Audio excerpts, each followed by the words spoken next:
성자 하나님께서 구세주인 예수로 오시고 그리스도로서 사역을 이루면서 약 한 3년 반의 공생을 이루게 됩니다. 그때의 공생을 이룰 때에 예수님의 공생의 출발점은 갈릴리였습니다. 그리고 이러한 공생애에 아주 중심축을 놓고 있는 한 지역에 있었는데 그것이 바로 갈릴리였습니다. 이런 갈릴리의 사역이 이루어지기까지는 창세기 49장 21절에 야곱이 그의 12아들을 축복했던 예언과 아주 깊은 관계를 가지고 있습니다. 창세기 49장 21절에 보면은 야곱이 그의 아들 가운데 납달리에게 축복을 하면서 그 후손들이 어떻게 하나님께서 이끌어 가실 것인가, 어떻게 복되게 하실 것인가 라고 예언을 할 때에 아주 짧은 한 절입니다. 그런데 이 아주 짧은 한 절에 어마어마한 사실이 놓여져 있었습니다. 납달리 지파에게 두 가지를 예언하면서 축복하는데 하나는 노인 암사슴이었습니다.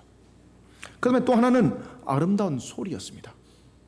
노인 암사슴은 바로 죄와 사망으로부터 얻어질 자유함에 대한 예언이었고, 그리고 또한 아름다운 소리를 발할 것은 바로 복음이 울려 퍼지면서 성취될 것을 예언하고 있었습니다. 예수님께서 갈릴리에서 사역을 이룬 것은 바로 이 예언의 성취였습니다.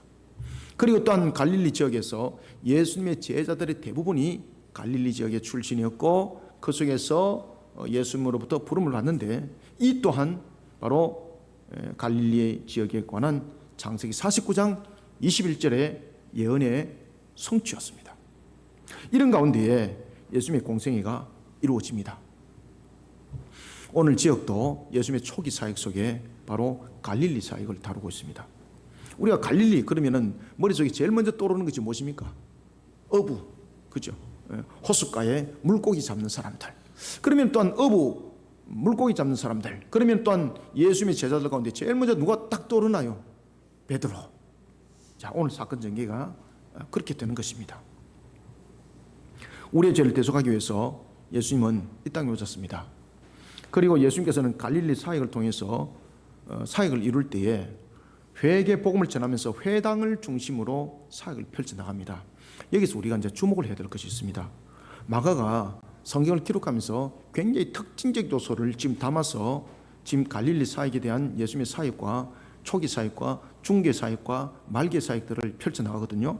그 가운데서 오늘은 예수님의 초기 사역 속에서 우리가 집중해야 될 것들이 있습니다. 그것은 뭔가 하면은 영적 전투 현장 속에 우리가 어떻게 임해야 되는가를 가르쳐 주는 것입니다. 예수님께서는 이 모든 사역들을 감당할 때에 항상 마치 예수님의 공생의 사역이 마치 공식처럼 우리에게 다가오면서 몇 가지 가르쳐 주는 것이 있습니다. 마가는 그 부분들을 굉장히 초점을 많이 잘 맞추고 있습니다. 여기서 우리가 발견해야 될 것이 있습니다. 그것은 바로 복음 사역은 첫 번째 지식의 전달이 아니라 사역이라는 겁니다. 아시겠습니까? 복음 전달은 지식이 될 수가 있는데 복음은 사역이라는 겁니다. 우리가 영지주의자들은 복음은 전달입니다. 지식의 전달입니다. 왜? 육신의 감옥 속에 갇혀있는 영을 꺼잡아내는 측면에서 지식을 전달하는 측면이거든요. 그런데 예수님께서는 복음은 전달이 아니라 사역이라는 것을 가르쳐요. 여기 대해서 우리는 첫 번째 키포인트를 잡아야 되시고, 그 다음에 또 하나는 사역이 무엇을 이루고 있는가라는 것입니다. 영적 전투가 있다는 것. 그래서 복음 속에는 반드시 사역과 영적 전투가 함께 결합이 되었다는 사실을 오늘 본문을 통해서 우리에게 조명해 주고 있습니다. 이런 예수님께서 공생의 사역을 이제 펼쳐갑니다. 그리고 이러한 하나의 내용들은 마치 예수님께서 공생애를 이룰 때 마치 공식하고 같습니다. 이런 예수님께서 복음 사역을 할 때에 복음은 사역이고 그리고 영적 전투라는 이 연결점에서 예수님께서 항상 빠뜨리지 아니하는 것들이 있습니다. 그래서 마가가 그 포인트를 잘 잡았습니다. 무엇이었겠습니까? 복음은 사역입니다. 영적 전투입니다. 그러면 사역과 영적 전투에서 이기려면 어떻게 됩니까? 영적 무장을 해야 됩니다. 그래서 마가가 여기서 굉장히 중요한 포인트를 잡고 있는데 그것은 기도라는 것이었습니다. 기도. 이것은 마치 예수님의 공직과 같습니다. 복음은 사역입니다. 복음은 영적 전투입니다. 그런데 사역과 영적 전투가 하나가 되려면 무엇이 필요하다고요? 영적 무장이 필요한데 이 영적 무장은 무엇으로 이루어집니까? 기도입니다. 그래서 마가가 오늘 본문을 그렇게 기록하고 있는 겁니다. 우리에게 가르쳐 주는 거죠. 복음 사역을 어떻게 해야 되고 영적 전투를 어떻게 결합을 시켜야 되는가? 바로 기도라는 것입니다. 그리고 또 하나는, 두 번째는 기도만 하면 되는가? 예수님께서는 움직였다는 것이죠. 그때 예수님께서는 그러면 사역이라는 움직이는 것은 어떻게 했는가? 자기의 영광을 위한 길이 아니라 하나님께서 명하신 사역을, 그 사명을 충성된 종의 모습으로서 걸어갔다는 것입니다. 순종한 종이었죠. 그래서 복음이라는 사역과 영적 전투 속에 기도가 결합이 됩니다. 그리고 이것을 실천하는 측면에서 어떤 역할을 했는가? 충성된 종의 역할을 했다는 겁니다. 사랑하는 성도 여러분, 우리는 영적 전선의 한가운데 세워진 자들입니다. 자신이 어떤 영적 군사로 세워져야 하는지 오늘 우리는 예수님의 사역과 발자취 안에서 우리는 그 답을 찾아야 합니다. 왜냐하면 우리의 항상 복음의 답은 어디에 있습니까? 항상 예수 그리스도 안에 있기 때문입니다. 지식의 책에 있는 것이 아닙니다. 상식에 있는 것이 아닙니다. 세상이 알고 있는 바탕 속에 있는 것이 아닙니다. 예수님 안에 있습니다. 나는 과연 어떤 영적 군사로 세워져야 될 것인가? 우리는 예수님의 사역을 돌아보면서 예수님 안에서 우리는 그 길을 조명하고 그 답을 반드시 찾아야 됩니다. 오늘 우리는 영적 군사로서 어떻게 세워져야 되는가? 세 가지의 영적 군사로 우리는 세워져야 합니다. 먼저 첫 번째입니다. 35절을 우리 한 목소리로 읽어봅시다. 시작. 새벽 아직도 밝기 전에 예수께서 일어나 나가 한적한 곳으로 가사 거기서 기도하시더니. 자, 첫 번째, 우리가 영적 군사로 세워질 때에 어떤 영적 군사로 세워져야 되는가라는 것입니다. 우리는 먼저 첫 번째 35절 통해서 우리는 굉장히 영적으로 혼탁한 시대를 살아가고 있습니다. 이런 혼탁한 영적 시대 앞에 제일 먼저 무엇이 되어야 됩니까? 반드시 영적 무장이 먼저 되어야 됩니다. 싸움이 중요한 것이 아닙니다. 무장이 안 되고 싸우면 맞아 죽습니다. 그죠? 무장이 안 된 상태 속에서 여러분들 전쟁에 나갔다 그러면 그 사람은 살아남지 못합니다. 영적으로 혼탁한 시대에 반드시 순서가 있습니다. 그것은 영적 무장입니다. 영적으로 혼탁한 시대 앞에 자신의 영적 무장을 소홀히 하지 않도록 무엇을 해야 되겠습니까? 반드시 기도의 재단을 쌓는 일에 적극적인 자세를 취하는 영적 군사가 되어야 합니다. 그래서 기도를 소홀히 하시면 안 됩니다. 마가복음은 사복음서 가운데서 제일 먼저 기록된 성경입니다. 그래서 마가복음은 다른 성경처럼 문장이 매끄럽지 못합니다. 그리고 사건에 대해서 굉장히 짧게 설명을 하고 있습니다. 그리고 이제 그 뒤에 나온 성경들은 마가복음을 바탕으로 설명들을 보다 더 자세히 하는 거죠. 이런 마가복음이 펼쳐나가는 주요 하나의 포인트 가운데서 하나는 뭔가 하면은 예수님이 하나님의 아들이라는 사실입니다. 그분이 예수로서 그리스도로서 복음 사역을 이룰 때에 어떻게 출발을 했는가라는 것을 딱 세 등분으로 나눕니다. 하나는 초기 사역, 하나는 중기 사역, 하나는 말기 사역입니다. 이때에 마가가 강조하는 것이 있습니다. 모든 예수님의 초기와 중기와 말기 사역 속에서 하나님의 아들로서 사역을 이룰 때에 항상 그 속에 무엇이 결부되어 있는가 하면 기도가 결부되어 있다는 것을 가르치고 있습니다. 왜 그럴까요? 너무나도 중요하기 때문입니다. 왜 그럴까요? 예수님의 기도가 바리새인들 기도가 다르기 때문입니다. 그러면서 우리에게 기도에 대한 부분들이 무엇인가를 가르치고 있는 겁니다. 마가는 예수님의 공생의 사역을 다룰 때 이와 같이 기도를 굉장히 중요하게 세 번 다룹니다. 오늘 본문에 나타나는 첫 번째 초기의 사역은 전도 여행을 떠나면서 사역이 이루어질 때 예수님께서 기도합니다. 그리고 두 번째는 마가복음 6장 46절에 등장합니다. 우리가 여러분들 잘 아시는 오병이어 기적 아시죠? 그죠? 오병이어 기적 속에서 예수님께서 그 무리들을 흩으시고 그리고 예수님께서 그들을 떠나 산으로 기도를 가십니다. 그 다음에 세 번째는 예수님의 공생의 말기 사역입니다. 바로 겟세마네 기도입니다. 마가복음 14장 32절부터 42절에 나타납니다. 이런 세 번의 기도에는 공통점이 있습니다. 그래서 그런 부분들을 잘 찾아가시면 신앙이 보여요. 예수님께서 펼쳤던 이 세 번의 기도의 공통점에는 무엇인가 하면 영적으로 무장하는 기도라는 겁니다. 아시겠습니까? 자신의 필요를 구하는 기도가 아니라 영적으로 무장하는 기도를 했다는 겁니다. 왜? 이후에 강력한 영적 전투가 기다려지고 있었기 때문입니다. 우리가 기도 유형을 잠깐 보시면요, 마가복음에서도 이제 그런 비교를 합니다만은 바리새인들 기도를 한번 보십시오. 누가복음에서도 이제 그런 부분들을 거론을 하고 있습니다. 특히 누가복음 18장 11절과 12절에 보면은 바리새인들의 기도는 어떻습니까?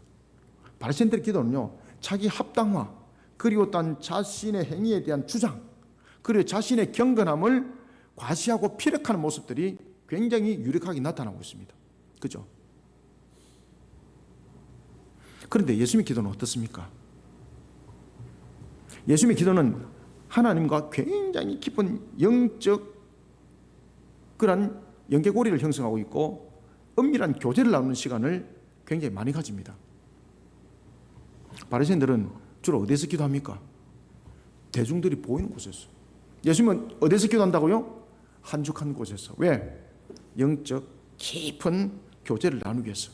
그런 장소가 필요하다는 겁니다. 그래서 예수님은요, 새벽 기도를 절개하셨습니다. 저도 이렇게 기도를 해보면요, 새벽이 제일 기뻐요. 기도가 잡념이 없어요. 잡념이 가장 기뻐요. 영적 교감들이 제일 잘 일어나요. 예수님의 기도는 사람들이 발견되지 않는 그런 한적한 곳에서 기도를 하는 것은 바로 이와 같은 영적 교제가 민감하게 일어나는 그 시간, 그 장소를 택했기 때문입니다. 마가는 이런 예수님의 기도에 대해서 굉장히 재미있는 단어를 씁니다. 그것은 뭔가 하면은 미완료형 시제를 쓰고 있다는 거죠. 그러면 이런 미완료형의 시제를 통해서 마가가 오늘 본문에 보면은 예수님의 기도의 특징을 우리에게 가르쳐 주는 것이 있습니다. 여러분, 예수님의 기도는 대체로 어떤 유형을 가지고 있을까요? 첫 번째는요, 예수님의 기도 유형은요, 장황하게 동쪽에서부터 동서남북 서쪽 처음부터 설명 다 하고 비행기 뿡 이렇게 해가지고 하늘에서 야 보입니다, 그 다음에 착륙하고 이런 기도하지 않습니다. 예수님의 기도를 계속해서 보십시오. 마가가 그것을 강조를 하고 있거든요. 예수님의 기도는요, 반복적으로 기도합니다. 반복적으로 어떤 한 내용을 가지고 굉장히 오래 기도를 하시는데 반복적으로 기도하십니다. 제가 새벽에도 이제 잠깐 말씀드렸는데, 여러분들, 우리가 겟세마네 동산에서 예수님께서 기도하실 때 예수님께서 기도한 주제가 무엇입니까? 딱 한 가지입니다. 딱 한 가지. 오랫동안 기도하셨거든요. 딱 한 가지 주제가 가지고 기도하셨어요. 어떤 주제입니까? 아버지의 뜻이 이루어지게 하옵소서. 이거 가지고 기도했습니다. 그때에 자신이 아버지의 뜻을 이루기 위해서 십자가에서 당하는 그 고난을 피하지 않도록 기도하는 거예요. 그 다음 두 번째, 자신이 이제 죽고 나면은 죄 대속의 값으로서 죽고 나면은 이제 이 땅에 있을 이유가 없거든요. 그러면은 남은 제자들은 어떻게 할 것인가? 아버지의 뜻을 이룰 수 있도록 나에게 줬던 그 권능과 그 능력을 이 제자들에게도 주옵소서. 그러면 이 제자들 시대를 지나고 나면은 어떤 시대가 펼쳐집니까? 이제 성도들 시대가 펼쳐지는 거죠. 그러면 세 번째 기도를 해요. 이 세 번째 기도도 똑같아요. 아버지 뜻을 이루기 위해서 미래의 성도들에게도 제자들에게 보여줬던 그 능력을 이들에게 주옵소서라는 기도를 해요. 그런 기도를 반복적으로 해요. 오랜 시간 동안. 이러면서 은밀한 영적 교감들이 그 속에서 일어나는 거예요. 이게 예수님의 기도의 특징입니다. 그래서 여러분들이 어떤 기도를 할 때 나는 기도 제목들이 별로 없어요. 여러분, 예수님 반복적으로 기도했어요. 한 가지 기도 제목 가지고. 저도 한 가지 기도 제목 가지고 어떨 때는 하루 종일 기도할 때도 있어요. 저는요. 그런데 이 한 가지 기도 제목과 기도할 때 영적 교감 속에서 긴밀한 것들이 아주 세세한 것들이 나중에 기도해지게 되는 그런 일들이 일어나요. 그래서 은밀한 영적 교제를 나눌 수 있는 그런 장소 굉장히 중요해요. 예수님께서 오늘 그 장소를 간 겁니다. 그 장소를 간 것을 마가가 미완료형을 딱 쓰고 있습니다. 그 미완료형을 썼다는 것은 무슨 이야기입니까? 예수님은 항상 그런 식으로 늘 그런 식으로 늘 그렇게 기도하셨다는 뜻입니다. 한 번이 아니라. 계속적으로 그런 모습 속에 예수님은 기도하셨습니다. 35절을 읽습니다. 시작. 새벽 아직도 밝기 전에 예수께서 일찍 일어나 나가 한적한 곳으로 가사 거기서 무엇을 기도하시더니. 아멘. 이때 이것을 무엇을 썼다고요? 미완료형을 썼어요. 미완료형으로. 오늘 비가 이제 억수같이 와가지고 아이고 아무도 안 오겠구나. 그래서 제 혼자 이제 앉아서 이제 기도하고 있는데 어떤 사람이 문을 열고 들어오는 거예요. 야, 저 사람 참 어떤 사람일까. 그래서 나중에 이제 제가 강사에 떡 서서 이제 보니까 이제 권사님이 떡 오셨더라고요. 새벽 미명에. 하나님이 참 새벽 미명에 제단에 오르는 사람들을 굉장히 기뻐하시오. 저도 이제 새벽 제단을 쌓으면서 하나님으로부터 기도 응답을 세밀하게 받았던 사람 중에서 한 사람이지 않습니까? 새벽 미명에 예수님께서 기도하기 위해서 어디를 갔다고요? 한적한 곳에. 한적한 곳에. 한적한 곳은 어떤 곳입니까? 사람들에게 인기 영합, 사람들에게 보여주고 이런 장소가 아닙니다. 누군가에게 보이시고 사람들로부터 인정받으려는 그런 장소가 아니었습니다. 그런데 반대로 바리새인들은 누군가에게 보여지고 사람들로부터 인정받는 장소에서 기도했잖아요. 대부분. 완전히 다른 거예요. 기도는 무엇입니까? 영적 전투입니다. 영적 전투. 그런데 바리새인들은 무엇입니까? 마치 자신들을 봉헌하여서 하나님 앞에 올리되는 그런 내용들을 가지고 그들은 기도했었습니다. 그런데 예수님의 기도는요, 영적 전투였습니다. 영적 전투. 예수님의 기도는 영적으로 능력을 공급받는 시간이었습니다. 하나님께 은혜를 구하는 시간이었습니다. 여러분, 우리는 영적으로 아주 혼탁한 시대를 지금 살아가고 있습니다. 나는 혼탁하지 않아요 라고 말한다면 그 사람은 영적 무감각 속에 지금 빠져 있었기 때문에 그렇습니다. 아시겠습니까? 영적 무지와 영적 무감각 속에 있기 때문에 그렇습니다. 우리가 수술할 때 보면은 마취를 시키면 째면 아픕니까? 안 아픕니까? 안 아프잖아요. 그거 똑같은 거예요. 영적 혼탁한 시대를 우리가 살아가고 있습니다. 깨달아 하시길 바랍니다. 혹시나 주무시는 분들은 일어나시기 바랍니다. 영적으로 무장하지 않으면요, 자신도 모르게 악한 영의 미혹을 당하게 됩니다. 반드시 넘어집니다. 하나님을 향한 신앙의 모습으로 살아가는 것보다 세속과 짝하며 살아가는 논리가 현실 속에 자신에게 더 와닿는 겁니다. 말도 안 되는 그런 부분들이 이치가 되고 그것이 자신에게 이해가 되어지고 용납이 되어지고 결국은 넘어지는 자가 되는 겁니다. 이것이 영적 무지와 영적 무감각입니다. 영적 무지와 영적 무감각은 그렇게 형성됩니다.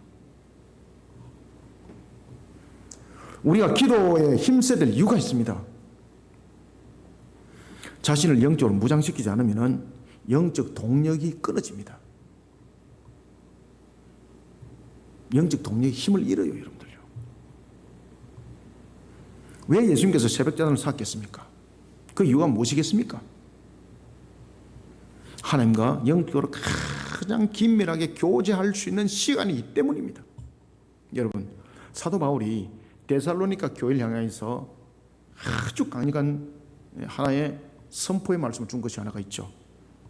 그것은 바로 종말의 위기 앞에 이들이 행했던 그런 모습들, 극단적 종말론 속에 빠져있던 그들 속에 나타나는 행태들, 그런 여러 유행 속에서 말도 안 되는 그런 일들이 일어난 이들을 영적으로 일깨울 때에 데살로니가 교회를 향해서 사도 바울이 아주 일침을 가면서 한 말씀을 준 것이 있습니다. 그것이 무엇입니까? 데살로니가전서 5장 17절에 보면은 쉬지 말고 기도하라. 영적 무장이 안 되시니까 영적 침탈 속에, 영적 무지 속에 잘못된 극단적 종말 속에 빠져버린 거예요. 그래서 쉬지 말고 기도하라. 영적으로 무장이 해제되면요, 마귀의 놀이개감이 됩니다. 한순간입니다. 한순간. 저도 만약에 영적 무장을 안 하잖아요. 그럼 마귀의 놀이개감에 딱 놀게 돼 있습니다. 한순간입니다, 여러분들요. 어저께 한 20시간을 기도했기 때문에 일주일 동안 좀 이 효과가 나눠질 것이다. 천만에 여러분들요. 기도는 한 번 많이 딱 끝나는 것이 아닙니다. 영적 침탈은 한순간이 납니다.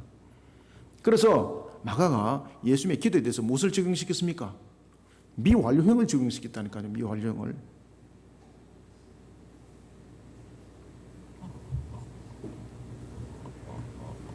영적 무장이 해제되면요 100% 마귀의 노리게끔 됩니다. 음란에 빠지게 되는 것은 확실합니다. 제 부인하지 않습니다. 100%입니다. 이거 타락과 세속의 영광 바라보는 거 분명합니다. 만약에 이런 일이 없다면 저한테 오십시오. 제가 점검해 드리겠습니다. 그러면서 하나님을 향한 신앙 돌아보지 않게 만듭니다. 사랑하는 성도 여러분, 우리가 살아가는 시대를 우리는 현실적 측면에서 반드시 지켜야 되는데 문제는 영적인 보는 눈이 없으면 직시가 안 됩니다. 영적으로 매우 혼탁한 시대가 우리에게 지금 형성되어 있고 살아가고 있는데 영적인 부분들을 바라볼 수 있는 능력이 내게 있지 않다면 이거는 구별할 수 있는 능력은 내게 없다는 이야기입니다.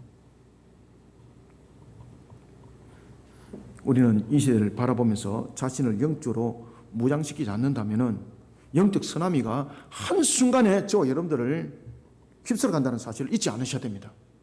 한순간입니다. 한순간. 아차하는 순간입니다. 자신을 영적으로 무장시켜야 합니다. 영적 전선을 펼쳐나가야 합니다. 예수님처럼 영적 무장을 위해서 기도의 재단을 반드시 쌓아야 합니다. 기도는 아무리 강조해도 여러분들 지나치지 않습니다. 어떤 일을 만약에 앞두고 있다면 더욱더 기도하는 무릎이 되어야 합니다. 기도로 자신을 영적으로 무장시키는 영적 군사들이 다 되시기를 소원합니다. 두 번째는 36절을 읽습니다. 시작. 시몬과 및 그와 함께 있는 자들이 예수의 뒤를 따라가. 아멘. 자, 여기서 이제 여러분들 또 초점을 맞추셔야 돼요.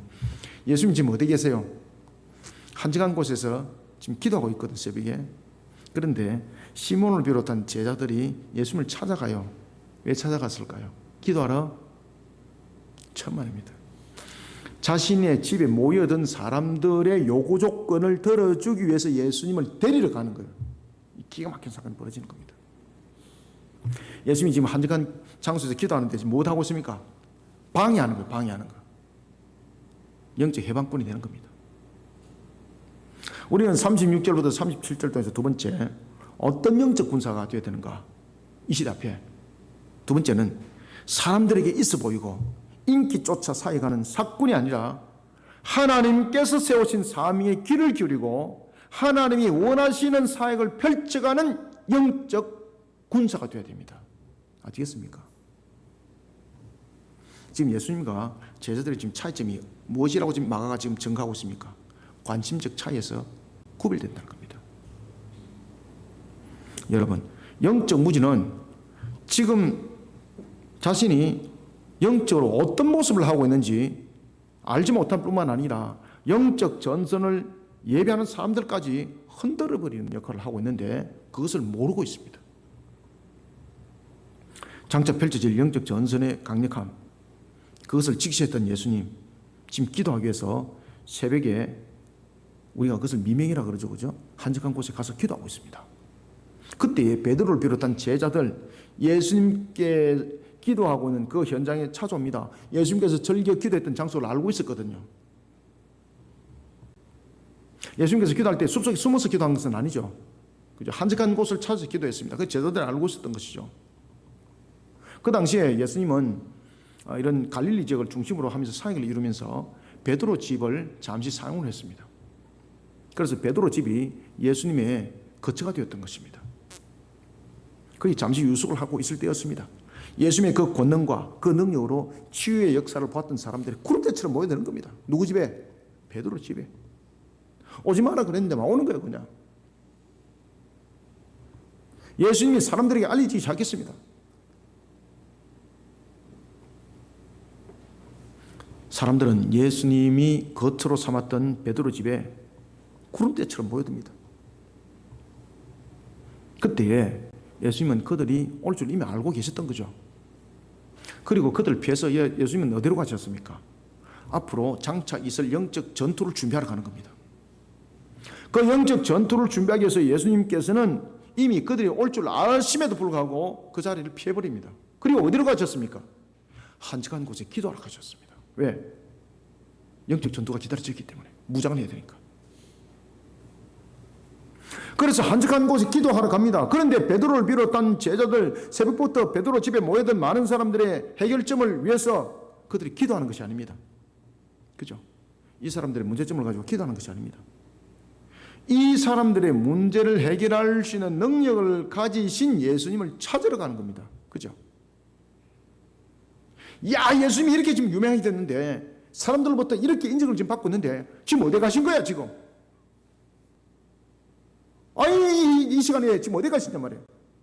그래서 새벽에 기도하러 가는 장소 찾으러 가는 겁니다.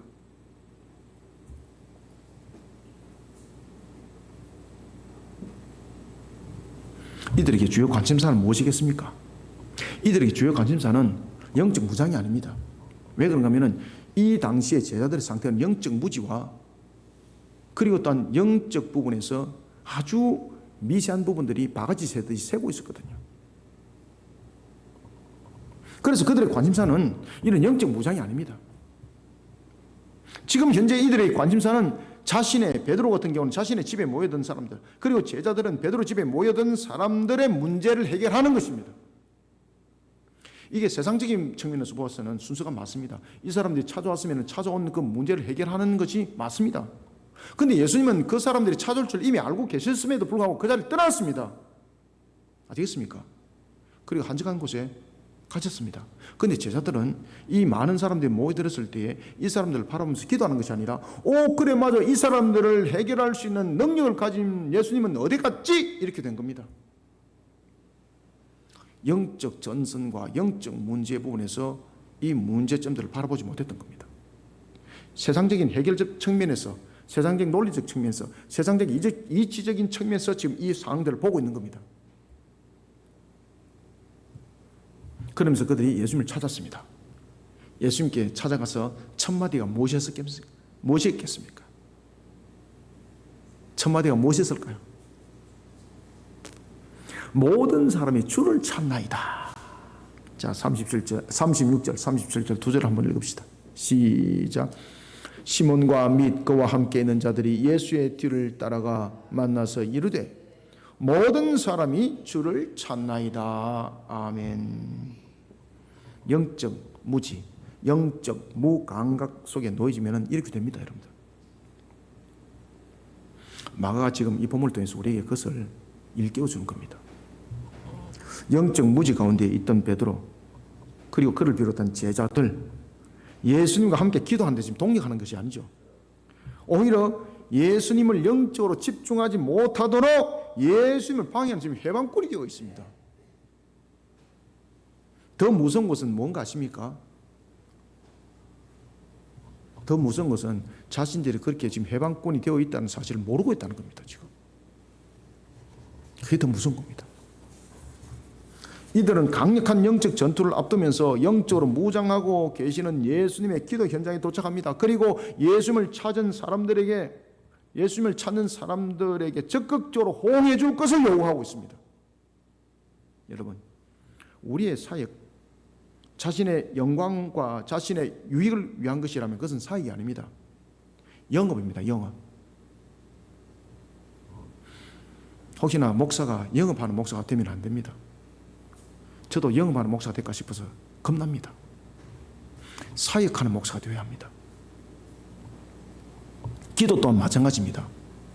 기도가 하나님을 향하지 않고 자신의 목적을 위한 것이라면요, 하나님을 상대로 지금 그가 무엇을 하고 있는 겁니까? 하나님을 상대로 지금 영적으로 영업하고 있는 겁니다. 이거 다단계 영업하고 있는 거예요. 다단계 영업. 마태복음 6장 5절 경고합니다. 또 너희들은 기도할 때 외식하는 자와 같이 하지 말라.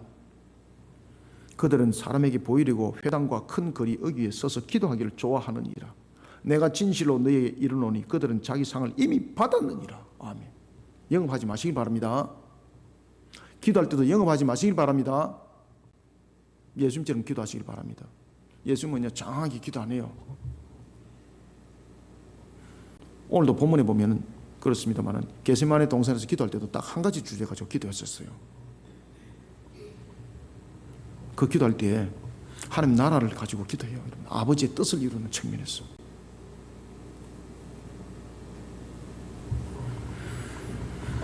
기도도 그렇고 사역도 그렇습니다. 사람들에게 있어 보이고 사람들의 인기를 얻기 위해서 만약에 사역을 펼친다면은 그것은 영업입니다. 사꾼이죠, 사꾼. 베드로를 비롯한 제자들이 기도하는 예수님을 찾아온 이유가 무엇입니까? 사람들이 찾고 있으니 그 사람들에게 적극적으로 호응해 주길 원하면서 그 적극적으로 호응을 해 주길 원하는 이유는 어디에 있었을까요? 그렇게 적극적으로 호응해 주면서 자신들의 위치는 올라가죠. 그죠? 자신들의 가치는 올라가죠. 지금 이걸 바라보는 겁니다.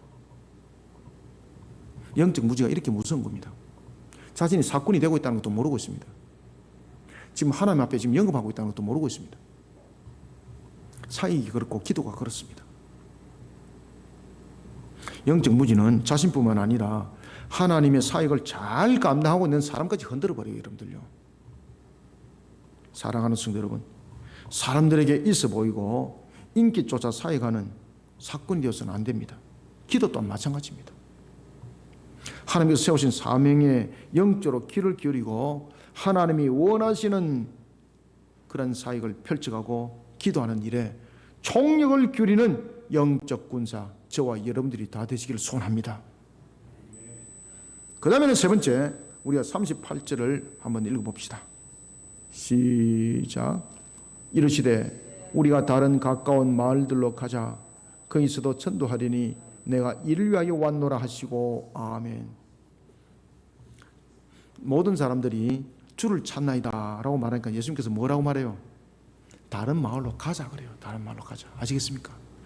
지금 생각하는 목적들이 다 다르다는 거죠. 다른 곳에 가자는 거예요. 우리가 사람들에게 인정받는 것이 아니다 이것은. 우리의 사역은 하나님의 뜻을 세운 것이다. 우리는 38절과 39절 통해서 어떤 영적 군사로 세워져야 되는가? 세 번째입니다. 복음을 세상 가운데 널리 전가하며 악한 것들이 세상 가운데 발붙일 곳이 없도록 힘있게, 악한 것들이 발붙일 곳이 없도록 힘있게 복음 사역을 펼쳐 나가는 영적 군사가 되어야 합니다. 예수님의 관심사는 베드로를 비롯한 제자들의 관심사와 사뭇 달랐습니다. 예수님은 자신을 알아주고 자신이 인기를 끌 수 있는 장소 떠나버립니다. 바리새인들은 그 장소를 찾아가는데 예수님은 떠나버립니다. 왜? 이유는 딱 한 가지입니다. 예수님께서 이 땅에 오신 목적이 무엇입니까? 자기의 영광을 위해서인가요? 우리의 구원을 위해서인가요? 우리의 구원을 위해서입니다. 교회와 에클레시아와 성도가 세워지고 남겨진 이유가 무엇입니까? 아버지의 뜻을 이루었습니다. 교회는 세상 속에서 유명해지고 성도는 세상 속에서 유명해지는 그 자리를 가는 것이 아니라 하나님의 뜻을 세우고 하나님의 뜻을 이루는 길에 가는 것입니다. 우리 바티스 성경 아카데미가 바로 그런 사역을 펼쳐가고 있는 겁니다. 예수님은 자신을 알아주고 자신이 인기를 끌 수 있는 장소를 떠납니다. 왜냐하면 자신의 영광을 위해서 이 땅에 오신 것이 아니고 아버지의 뜻을 이루기 위해서 이 땅에 오신 것이거든요. 요한복음 6장 38절의 말씀처럼 오직 한 가지, 우리의 구원을 위하여.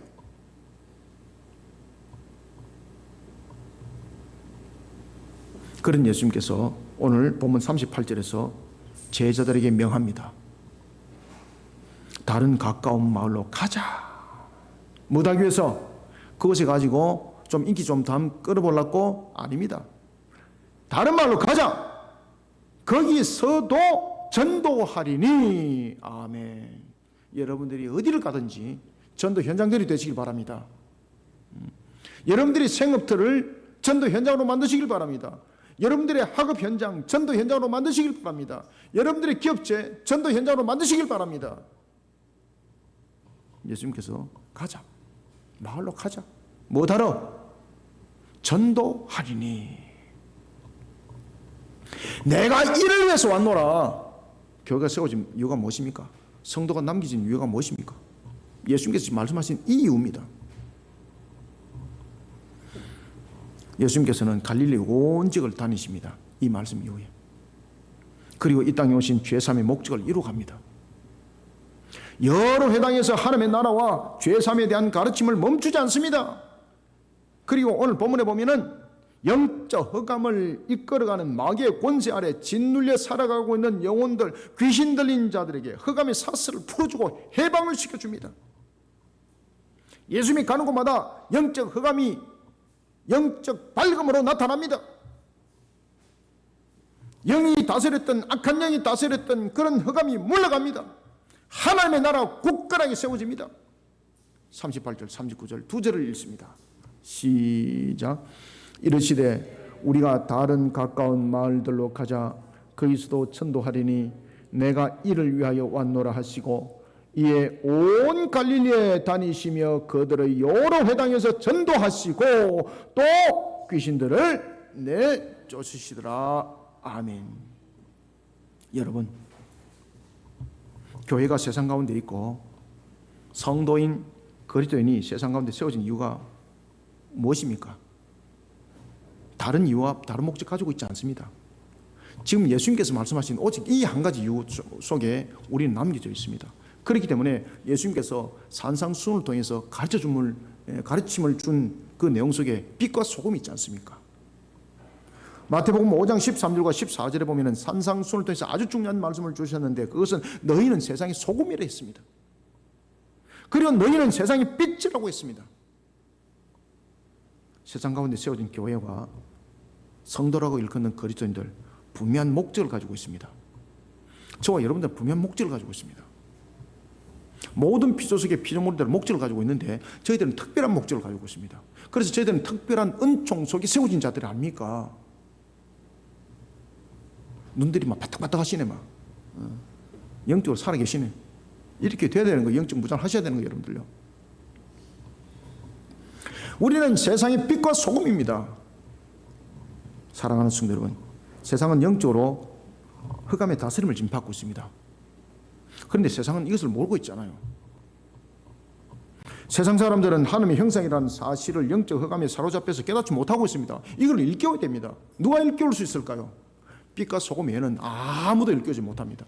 지금 나라가 굉장히 힘듭니다. 혼탁합니다. 나라 살리는 일에 한국 교회가 움직여야 됩니다. 무엇으로? 빛과 소금이 되어야 됩니다. 여러분들 아시겠습니까?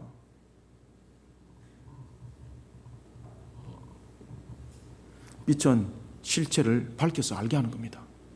소금은 가치를 맛을 내서 알게 하는 겁니다. 그래서 빛과 소금의 역할들은 반드시 함께 있어야 됩니다. 밝혀서 실체는 알게 되는데 그 실체를 채우지 못합니다.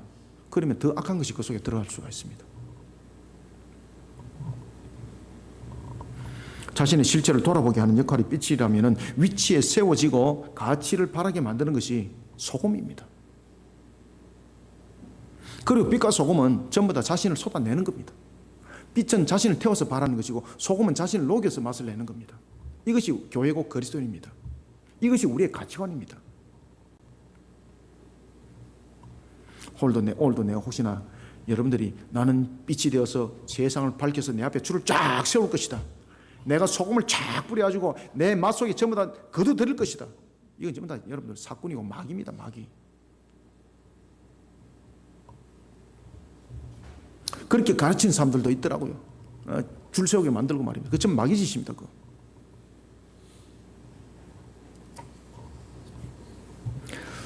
주님께서 우리에게 산상수훈을 통해서 말씀하셨습니다. 분명히 빛이고 소금인데 문제는 빛과 소금이 제 기능을 하지 못하면 그 값은 우리에게 있다라고 말씀을 주고 있습니다. 마태복음 5장 13절은 정합니다. 너희는 세상의 소금이니 소금이 만일 그 맛을 잃으면 무엇으로 짜게 하리요? 후에는 아무 쓸데없어 다만 밖에 버려져 사람에게 밟힐 뿐이니라. 아멘. 세상의 영광을 얻기 위해 복음을 전가하는 자가 아니라 예수님처럼 악한 것들이 세상에 발붙일 곳이 없도록 복음을 전가하는 정인이 되어야 합니다. 그래서 영적 전투인 겁니다. 우리는 이 영적 전투를 위해서 지금 세워진 자들입니다. 자신의 뜻을 세워나가는 복음이 아니라 예수님처럼 하나님의 뜻을 세워나가는 복음사에게 힘을 다하는 자세로 빛이 되고 소금의 역할로서 복음사역을 감당하고 펼쳐나가는 영적 군사가 다 되시기를 소원합니다. 말씀을 맺습니다. 기도는 영적 무장에 따른 필수 요소입니다. 이거는 마르고 닳도록 이야기를 해도 지나치지 않습니다. 우리는 영적으로 혼탁한 시대 앞에 세워진 하나님의 나라의 영적 군사입니다. 우리는 세상을 진리로 밝힐 책임과 의무를 가진 빛의 존재입니다. 그리고 소금의 역할을 감당해야 될 영적 군사입니다.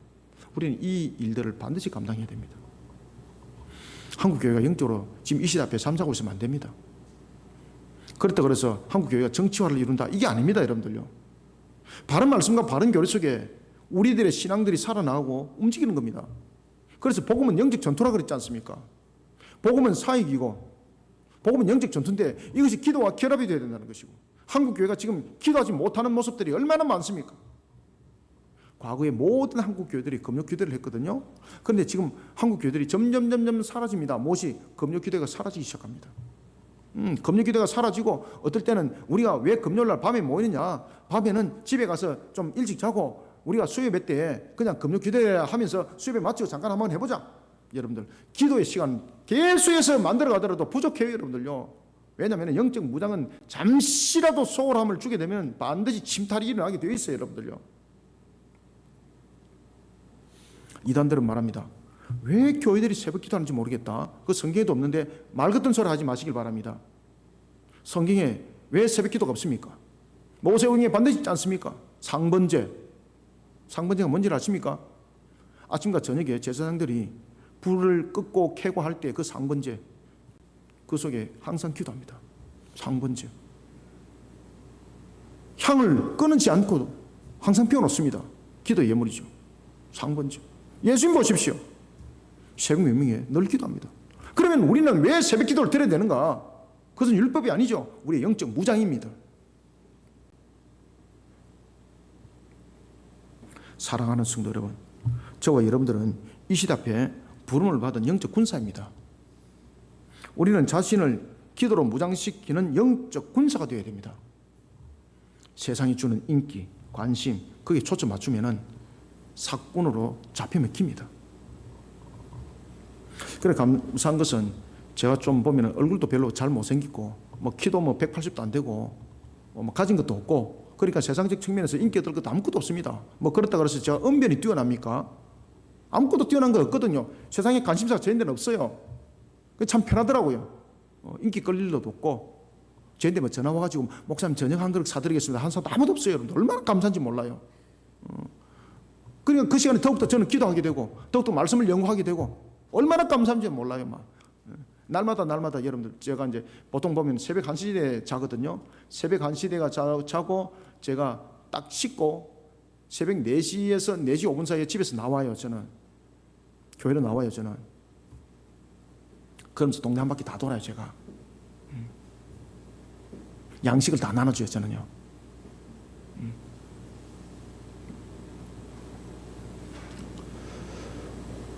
그럼에도 불구하고 다른 사람보다 더 강건해요. 늘 주님과 교제를 하면서, 그리고 말씀을 연구할 때도 마찬가지고 책을 쓸 때도 마찬가지입니다. 지금 이제 책을 하나 지금 쓰고 있지 않습니까? 뭐 하루 뭐 잠을 자는 시간이 뭐 많이 자면 3시간, 뭐 늘 뭐 저는 고등학교 때부터 뭐 그것이 몸에 이제 배겨서 이제 그렇게 왔습니다만은 감사한 거죠. 뭐 제가 뭐 책을 썼지만은 인기도 없어요. 사람들이 잘 사보지도 않더라고요. 인기가 없으니까 뭐 사보나. 근데 저는 관심 없어요. 그게 저의 관심은 뭔가 하면 주님께 주신 사명 속에서 저는 책을 쓰는 거예요. 여러분 아시겠습니까? 그 속에 저는 교리책을 쓰고 있고 그 속에 느헤미야를 썼어요. 그리고 그 책이 끝나고 나면 이제 구약 결론을 이제 또 쓸 거예요. 무엇을 쓸 것인지 지금 얼마나 많이 예고된지 모릅니다. 그 다음에 나잔주스 그레고리스에 대해서 이제 책을 쓸 것이고, 이그나티우스에 관해서 이제 종합편을 이제 쓸 것이고,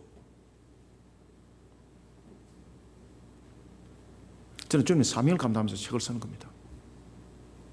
거기다가 잘 팔리면 금상첨화죠.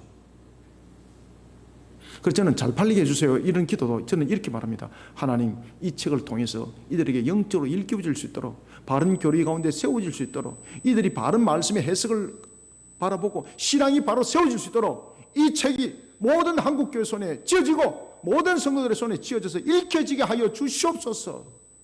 저는 그렇게 기도해요. 새벽마다 기도해요. 저는 인기 없습니다. 그런데 기도하는 것은 재밌습니다. 얼마나 감사한지 몰라요. 기대가 되잖아요, 여러분들. 저것이 인기 없는 사람을 하나님께서 어떻게 만들어 가실지를 기대하면서 새벽마다 기도할 때 얼마나 감사한지 몰라요. 그럴 때마다 이제 기도 마치고 사택에 갈 때마다 항상 기쁨으로 기대 속에 가는 거예요. 야, 오늘도 하나님께서 저를 갖다 어떻게 사용할 것인가? 어떻게 사용할 것인가? 세상에 주는 인기에 초점 맞추면 끝납니다, 여러분들. 우리의 사역과 기도가 그렇습니다. 목회자뿐만 아니라 평신도도 똑같습니다. 오직 우리는 하나님의 나라의 진리만을 바라보는 영적 군사가 되어서 기도와 사역을 펼쳐나가야 합니다. 이런 가치관이 빛이 되어야 합니다. 이런 가치관으로 소금이 맛을 봐야 되는 거예요, 여러분들요.